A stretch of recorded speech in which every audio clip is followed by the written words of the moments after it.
Hello and welcome to Shaping Success. I'm your host, Wes Tankersley. Hey, if you can do me a real big favor right now, if you are watching this on the live show, please do a watch party. If you are tuning in on the podcast, please do a like, share, and review on Apple Podcast. Today is episode 38 with my guest, Duncan Sourisseau. Duncan currently owns a clothing brand called Team OHMY. OHMY is an acronym for Out Hustle My Yesterday. Such a great message. Duncan, welcome to the show. Thanks for having me, Wes. Yeah, hey, it's awesome to get to talk to you a little bit because I was really inspired by your interview with our mutual friend, Zach, which you've met Zach before. I've mostly just talked to him. I did interview him before too, but you guys had some great insight and input, and it was just a really great interview. So I wanted to get you on here. Yeah, no, I appreciate that. Honestly, I was a little taken back when all of a sudden my phone's blown up after talking to Zach, and you're sharing stuff and jumped on and just had to talk about that message and that just really hit home for me because that's why you do it. You're trying to share your mindset on work ethic and through this clothing brand and hoping to inspire some people and so yeah, no, I'm excited to be on and get to talk to you and even just to get to say thanks to you personally. So appreciate it. Thanks, man. Hey, so before we talk about OHMY, because there's this it's just a really great message, and I love what it stands for. Why don't you tell us a little bit about yourself? I know you're in Canada. Tell us kind of where you grew up and kind of your little background with school and stuff and things like that. Yeah, so I grew up in Winnipeg, Manitoba.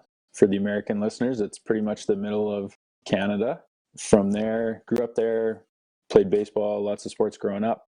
At 18, moved away, and then just kind of little bit of a journeyman. I was in North Dakota for a year, then Lethbridge, Alberta for 2, then down to Louisiana, then back to Lethbridge and Calgary, then Winnipeg, then Calgary, and making a lot of great connections along the way. And baseball especially kind of opened some doors for me and has allowed me to get to where I am today.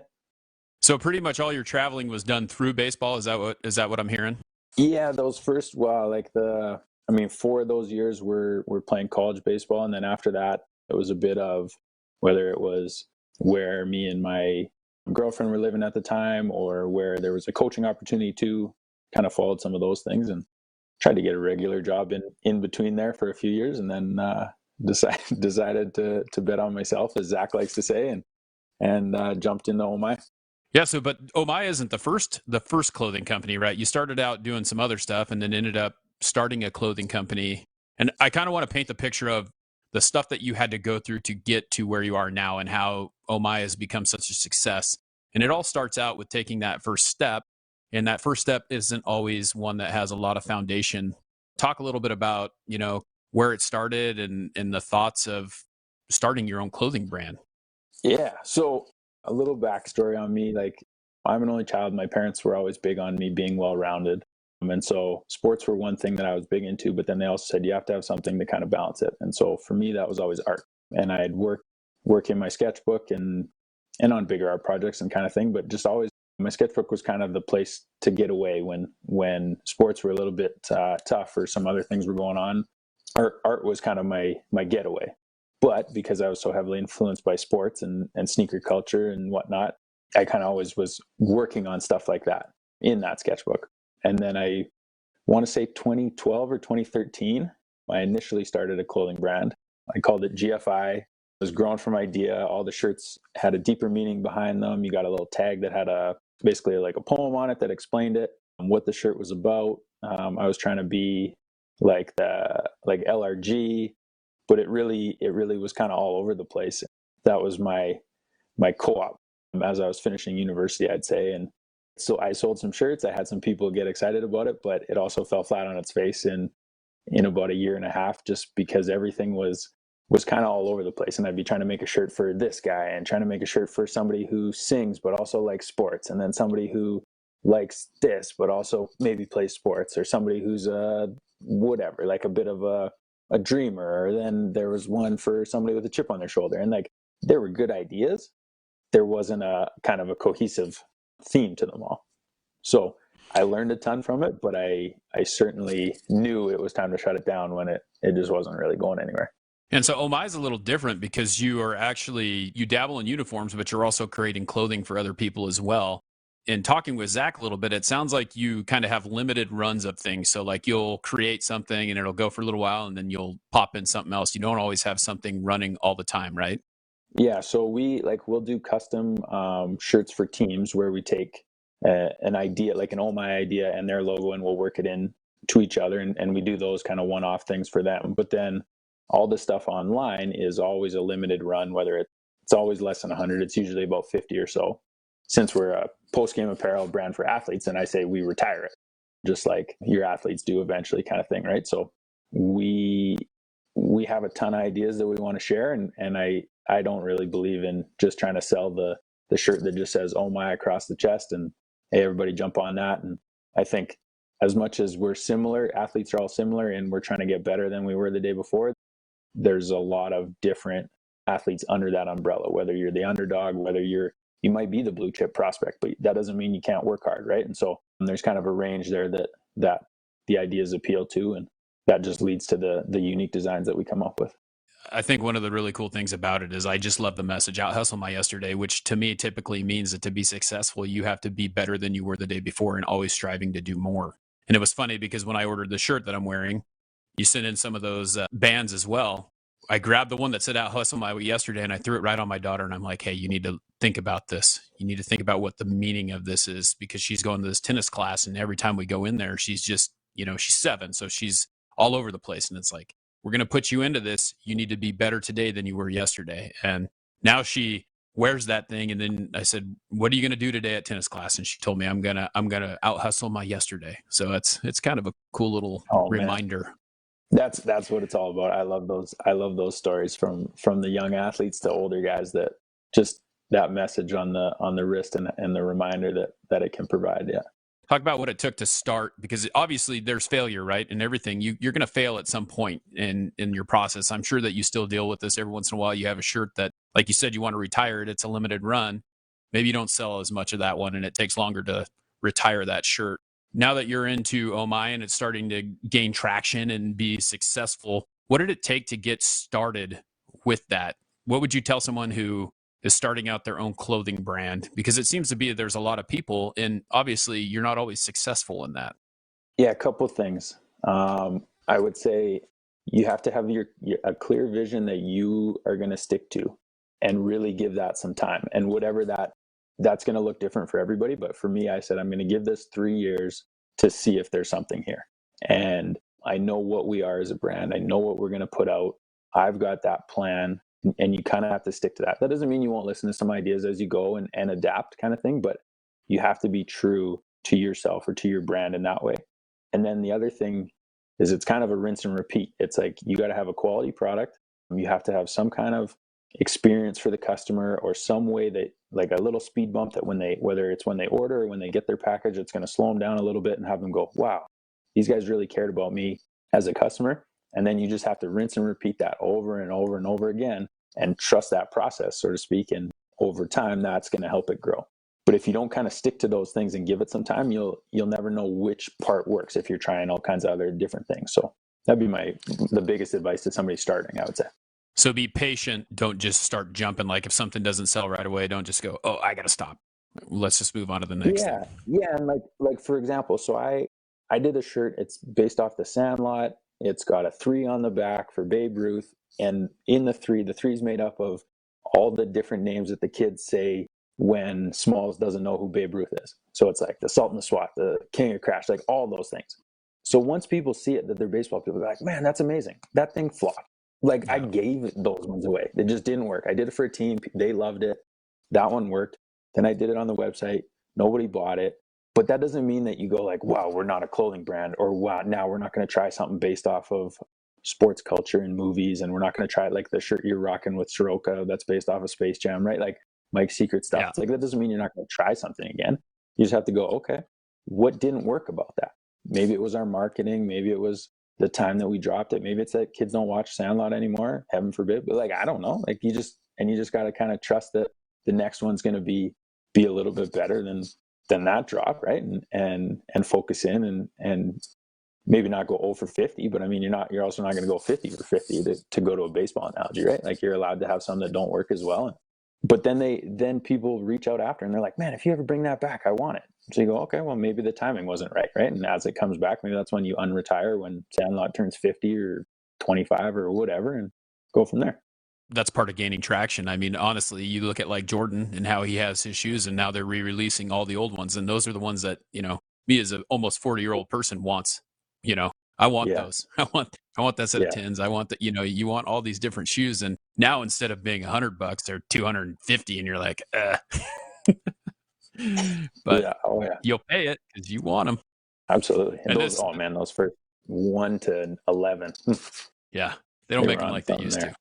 No. Yeah. They had some options. I liked, as a teacher. So I was a PE teacher and I would wear a different pair of shoes every day, not every day, not 365 days, but like typically match my shirt to my shoes. I wanted to look like the cool PE teacher, and I would get I have a pair of, I think I started with 31. So I have the 31s, the 32s and the 33s. And then like this year they just kind of got a little crazy again. And I don't know, it's back and forth, but those beginning ones were the sweetest of all of them. Yeah. So I got a pair of 3s in a box that only come out when the sun's shining. Yep, that's right. You can't get those things dirty. No. I think that one of the big things that really got me wanting to talk to you was kind of the baseball talk that you had with Zach a little bit and how it relates to life and things like that. And how you were able to, and we've already talked a little baseball analogy anyway, but how you were able to relate that to life. You said a couple things that just kind of like fired me up because I coached baseball, 2 years ago, and now I don't teach or coach anymore. So I've always wanted to go back to it, but just don't have I can't make the money doing what I need to do in order to raise a family and take care of things. A couple things that you and Zach talked about just like really hit home and then reminded me of something else. You said it's easy to grow dirt, but hard to grow grass. That is one of those things that I just was like, man, that is crazy. People don't really think about it that way. Do you use a lot of this stuff in your everyday life? Those analogies and things like that? Yeah. Oh man, all the time. It's honestly, I would speak in sports in general, but for me, baseball personally has taught me more life lessons than actual baseball lessons even, right? And it's just the way that you handle yourself, the way that you handle failure, the way that you approach the next at bat, the way that you take a big swing 3-1 if you get a really good opportunity. Because it's not running your own business isn't always just dealing with failures, right? There's some really exciting times and some really great opportunities where you get to take those big swings and celebrate that. But then also just, how you handle the little things day in and day out. And I mean, I'm 5'8", and when I played, I was 150 pounds, right? Like I'm not lighting up any radar guns or the scouts aren't coming to see me, right? But day in and day out, that work got me to where I got to play college baseball and 4 years of it and make some great connections and have amazing experiences and be on some fields with some incredible players and be coached by some great guys. And that doesn't happen without that. Go in and put in that work day in and day out. And that's kind of how I approach OHMY and life. And there's some days where I wouldn't even say it's a grind because I like that work. Like I loved conditioning when we played. Like can't break me. I'm going to work through this and that kind of thing. And might be a little sick that way, but like the way that I approach OHMY, it's like, okay, grind away. And then you have a sales day and you go like, man, yes, this is why we do what we do. Or you release a thing and you see people's responses, or you send bands to somebody, surprise them, and they go like, man, that just made my day, or that inspired my kid. Or you get messages like recently I've been getting messages from a few dads that are saying like, my daughter saw this video that you posted of a girl hitting, and like, thanks for just making them believe that like there's a future for them too, and that like they can play, and just those kind of things, like it just makes it all worth it, right? And that doesn't come without that little, you just kind of chip away at it, put in the work, and then you kind of celebrate those successes, and then you keep going. And I think I talked about that a little bit in that episode. So typically what I do is I'll do an interview like this, and then I'll post it, and then a couple days later I'll do what we call bonus coverage. And so I'll go through what I took away from that episode. And it wasn't my episode and it wasn't my interview, but there was just so much there. And I was like, I gotta post about this. I gotta talk about this. And so that was one of the things that I talked about, was the fact that these baseball kids, they don't understand anymore for the most part. I mean, you'll get it's like anything. You'll get a diamond in the rough, right? You'll get one kid who wants to work his butt off and do everything that he can to be better. But for the majority of the time, they all want to go up there and swing for the fence. They all want to win the game right away. And they don't understand that a home run is not that easy to do, right? It's not that easy of a feat to happen. I mean, I honestly swear, I think I probably saw in my 5 years of coaching baseball at the high school level, I saw 2 home runs, and that's it. And now we're up there and we're talking about, one at bat at a time, get on base, be the best at running out, or, whatever it is. No matter what, you don't know what happens. And, the reason why Hunter Pence's jersey is hanging back here is because I watched that guy play baseball, and he plays baseball 100 miles an hour, no matter what. It doesn't matter if he knows that he's going to get thrown out at first, he's still running as hard as he can, because you never know what's going to happen. You don't know if that pitcher is going to make a bad throw on a bad bunt, and you could be standing on the bag and you can't score from the dugout. I mean, these were just things that I always told kids, and they look at you with that glazed look in their eye, and it's like, but what if I hit a home run? It's crazy. No, absolutely. So, I mean, you try to pass that down to the next generation, that we're not all blessed with that level of talent that we see on TV, or even that the 1% of the guys in the bigs have, right? But the thing that you can't really teach as much, and that, but also that you can't take away from them, that travels, is that hustle, or just that compete. Right. And so that's what sets those kids apart. It takes a lot to get there. I don't think that kids quite understand that. I mean, there's a lot of parents pushing kids to play baseball year round, and in any sport, like basketball, baseball, I think are the two that you really see. Like, these kids are playing year round. They're in the cage all the time. They're getting overuse injuries. They're not playing other sports and things like that. When I grew up, that was the way that you did it. And a lot of these other people too, but we have this new generation that is all one sport, all one whatever, and then they expect for it to be perfect every single time. Absolutely. Yeah, it's tough. I like seeing the athletes. You just play everything. And it gets you, it gets you in better shape for the next season. And that's what I like about it. So OHMY means Out Hustle My yesterday. We talked about that a little bit. What made you come up with that name? How did you figure that out? Yeah, I get that question a lot from people, because they go, how'd you come up with it? Right. And I like to shout out I had a high school art teacher. Her name was Jennifer Kirkwood at Kelvin. We did this exercise where you picked a piece of paper out of a hat, and that was going to be the title of your art piece. And it was a random, like it was a noun kind of thing. And then you had 3 minutes off of that word to come up with what you were actually going to create. I can't remember what my word was on the art piece, but you worked your way down, and just whatever came next. And so at the bottom, you came up with a word that was almost completely unrelated. But then the project was, how can you relate those two words together? And so I found the kind of freedom of writing that was a really cool exercise. And I think my parents still have the art piece. It turned out really well. And so I was like, okay, I need a name for this thing. Like, I had the outline. I knew what it was going to be. It was going to be post-game apparel for athletes. I had all that. And I was like, what the heck am I going to call this damn thing? And so I wrote that in the top of my sketchbook, like athlete apparel. And then I just started working down. And then at one point I wrote down OHMY. And in my head, I was thinking, like, what do announcers say when an athlete makes a great play? And that was one of the things that came to my head, was OHMY. And I was like, yeah, they do. Like, guys make a great play. It doesn't matter what sport it is. And you hear the announcer, they just can't help themselves, right? They go, oh my, so-and-so, look at that, whatever. And so I was like, okay, that's it. I have the name. But then I was like, it has to mean something.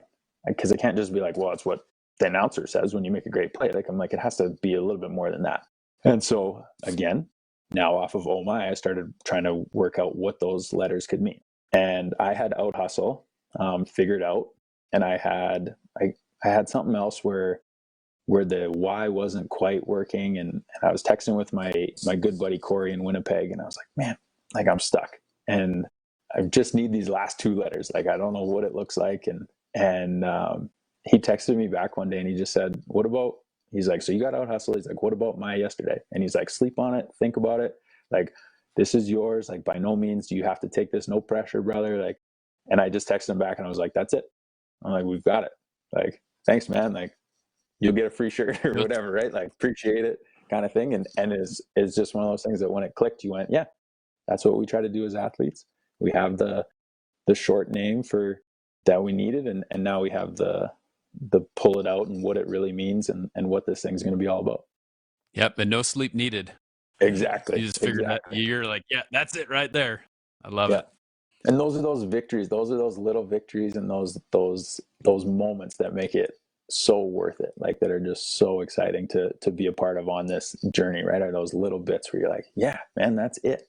And like nobody else got that excited about the name, but it's like people say it's good and all that kind of thing. But like for me, it was like, okay, here we go. We have our North Star kind of thing, right? Like this is what it's going to be about. Yeah, I like because it's just it looks even like just looking at the logo on the corner of your screen right now. It's just such a cool logo. And then you dropped the Letterman edition yesterday, and I was just like, man, that just looks like it just gives you that little bit of retro look, and it's really cool. You think about that. Is that something that they do in Canada? Do they have Letterman jackets and stuff like that? So like I'm 32 now, and when I was in high school, we still got letters, and I still have my varsity letter. But we didn't like jackets weren't as big a thing, but it's certainly at certain schools and the football teams would have them and the hockey teams and stuff. But like our basketball team wasn't good enough to get them and different things like that. Right. So, and I've just played club baseball and we didn't really have a high school team. So the opportunity to maybe have the Letterman jacket is not as prevalent in the States, but it's certainly still that like the athletes are aware of that culture.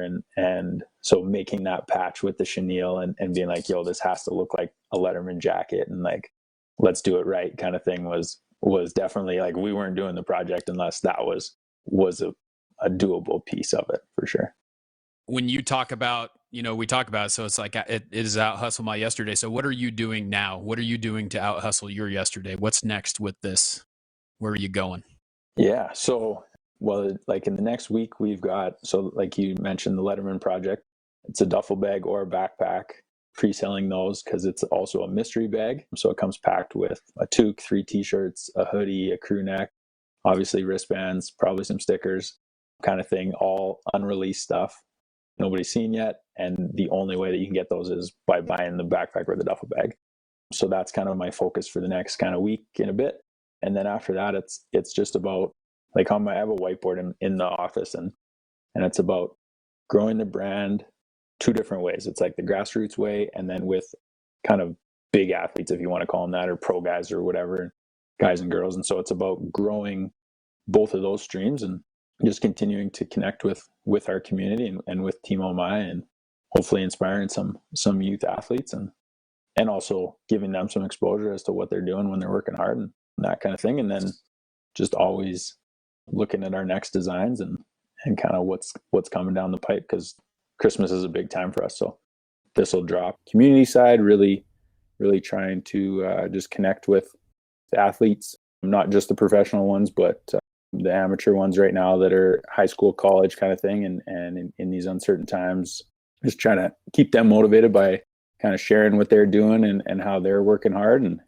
And then it's always just back into the sketchbook and trying to come up with new ideas for the future kind of thing going forward. So, we talked about, and this kind of brings up something that I was thinking about the last time was we talked about how your mom was a teacher, right?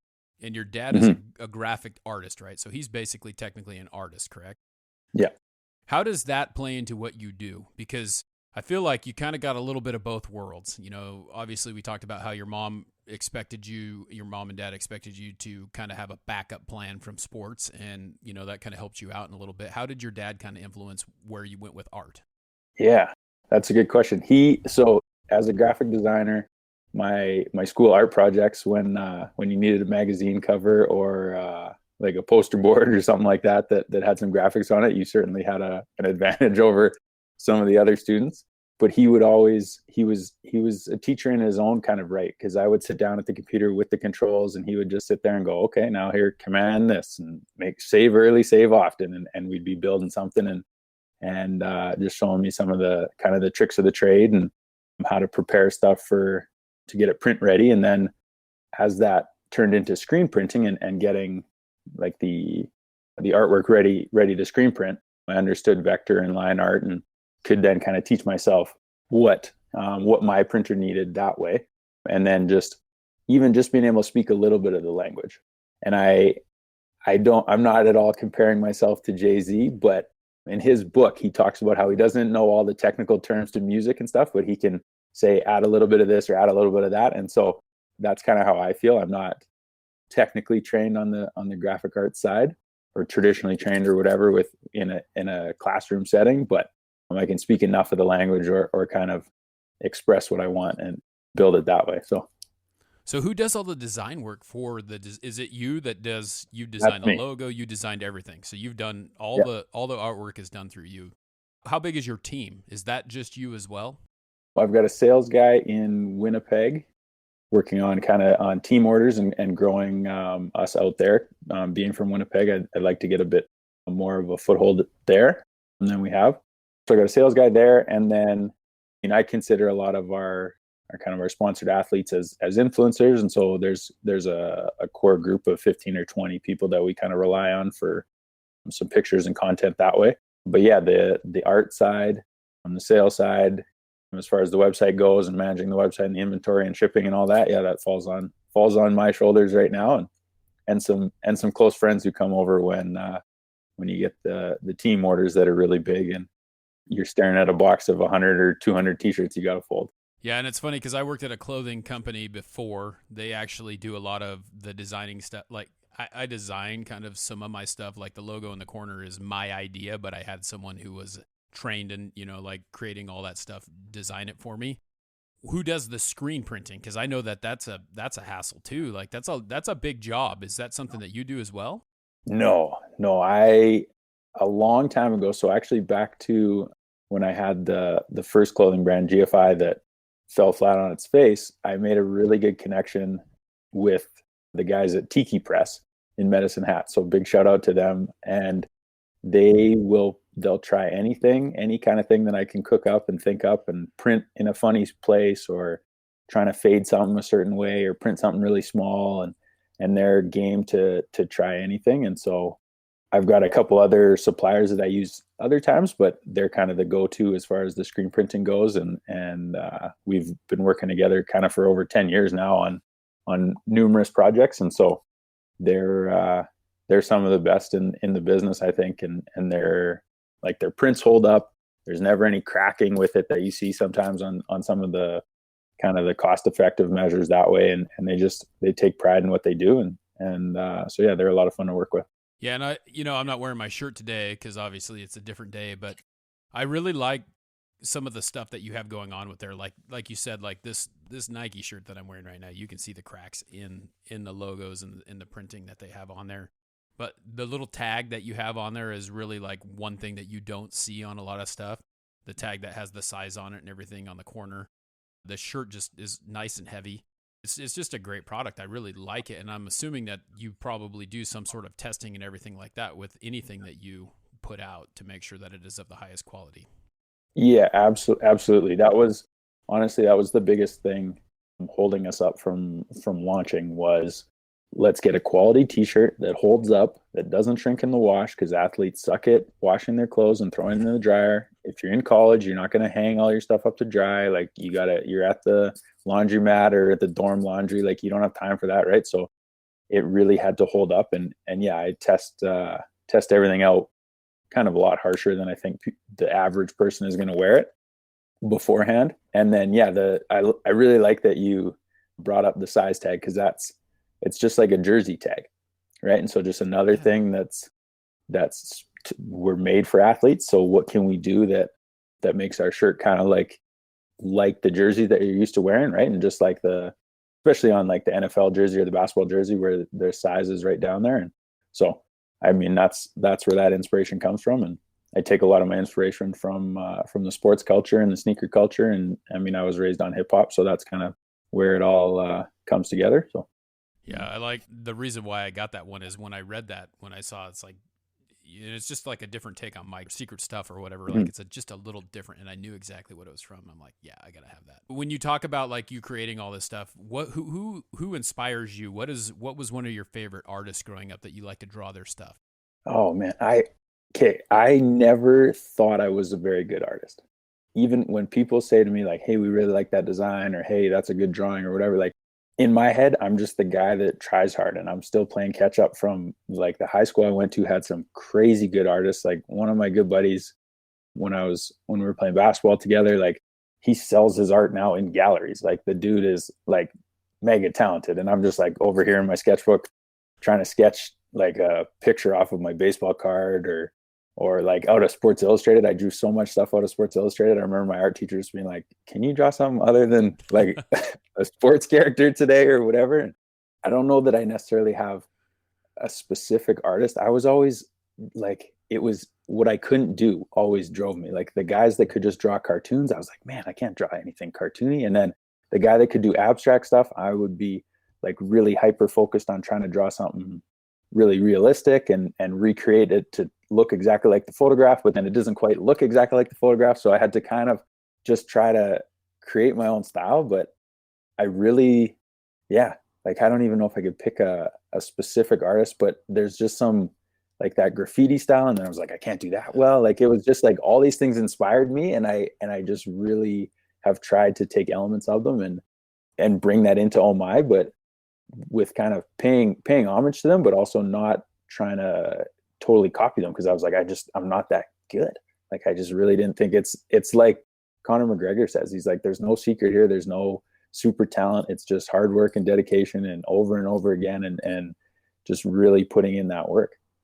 Well, it's great that you like to challenge yourself. I really like listening to that because, you know, when I was in high school, or not even high school, when I was in middle school, I tried to do art, like you took art class because that was one of the electives, and I never could draw anything. And it's so funny listening to you talk about it because I would always draw like a logo. Like Shaq had this logo. I don't know if you remember it, but he was like, he always like Superman or whatever, and he would have the Superman logo, and then he would have Shaq written in there.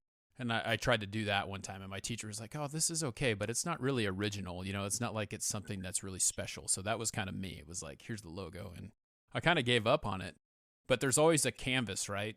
And that was funny because I interviewed one of my good friends, Vince Van Voltenberg, who is a musician, but now he's a barber. And he looks at everything as his canvas. And so hair is his canvas, right? And like my canvas is speaking. So that's why I do what I do. And so everyone has that option to have that canvas. And I think it's great that you found a way to put what you do onto your canvas, which I feel like is your clothing line. That's a great. That's a great way to put it. I like that. The things that I get from the people that I interview is amazing, just because it's kind of like me stealing from them. Not really stealing from them, but just picking their brain and trying to figure out how they do things. So that's the secret to a good artist. Yeah, exactly. Take a little bit of this, take a little bit of that, use what you want, and you have your product. Exactly. Yeah. Exactly. So so here's kind of where we're going right now. I think we kind of got where it's all going. I think I love what you're doing. I love the story and how you've created this success for you. I want to do a little quick fire questioning before we get to the last, and I call it quick firing, but it could turn into more before we get into the last question, because I know that you're really dying to answer that last question. So these are just kind of either or, right? So coffee or tea? Coffee, for sure. And if you can get that that bulletproof coffee or whatever, or something with a little extra, like I'm all for it. So you like the bulletproof coffee? Yeah, I drink that every so often.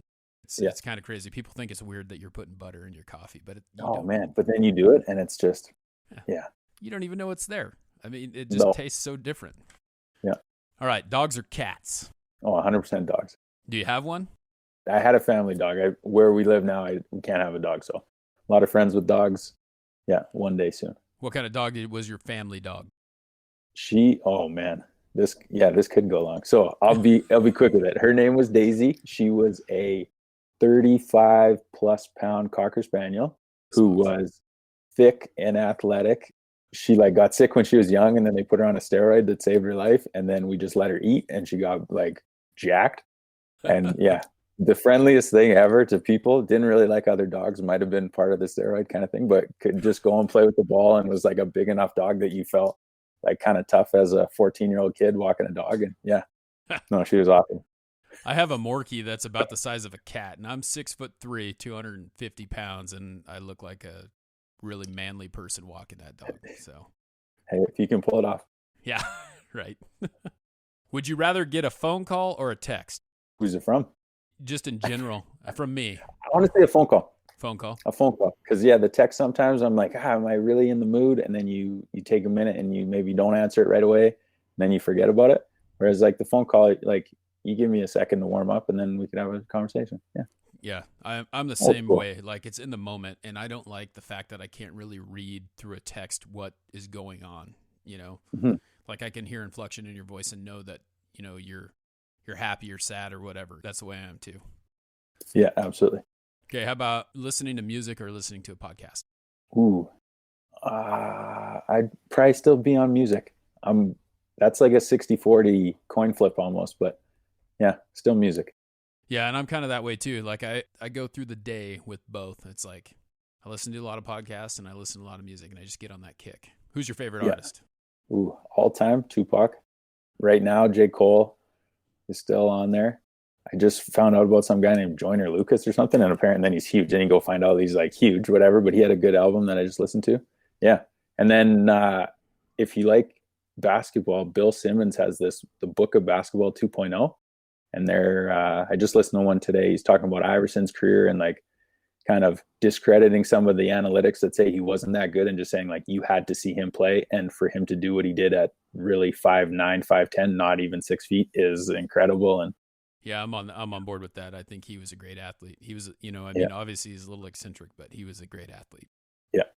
He was real though, right? You could never say he wasn't being himself, right? He really paved the way for this generation to be who they are and have their personal brands. And he did it before Twitter and the internet, right? Like, and a lot of that kind of stuff. So, yeah. Yeah.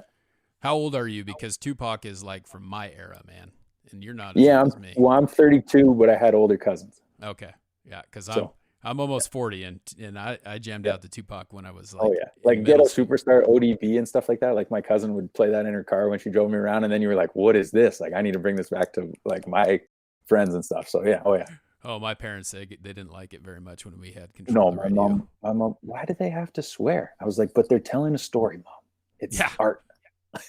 100% telling a story. Yeah, my dad would tolerate it. My mom would just listen to slow jams or something else. Okay, beer or wine?